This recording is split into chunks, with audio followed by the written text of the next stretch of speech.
دغه بل لیک ملا رحمت الله او ملا محمد نبی رالیږلی، دوی پوښتنه کوي، وایي د سروري چهارشنبې په ورځ باندې ځینې خلک څاښتونه څښي، آیا دغه د شریعت له نګاه څخه څه ډول دی او له کومه وخته څخه دغه پیل شوی چې خلک یعنې د سروري چهارشنبې په ورځ باندې داسې کار کوي؟ حضراتو دا یو مشهور رواج دی، لیکن کتابو نه دی راوړی.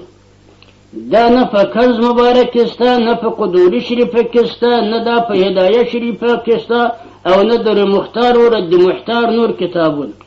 نه په احادیثو مقدسو کې راغلی دی، او نه هغه شروح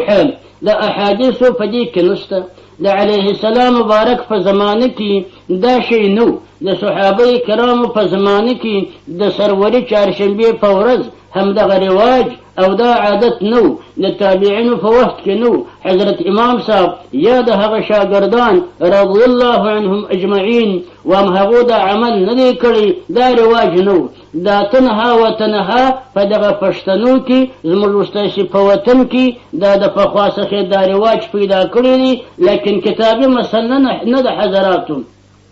نو څاښتونه دي، آیاتونه مقدسه دي، وامکن سړی وچ شي، وهمدغسې مادي علما دغه څاښتونه لیکي، آیاتونه د قرآن پاک په اوبو کې واچي، یو مریض ته یې ورکړي، الله جل جلاله شفا ورکوي که الله اراده د شفا کړې وه. نو مطلب دا دی دا قطعي حرام هم نه بله کېږي، لیکن تاسې بې عقیده د سنت نه کوئ چې دا یا فرضي امر دی، یا دا واجب دی، یا دا سنت دی. لا لا لا لا لا، دا یو رواج و عادت دی چې په موږ و تاسې کې راغلی دي، لیکن چونکې د قرآن پاک آیاتونه دي، نو آیاتونه مقدسه که سړی په اوبو کې واچي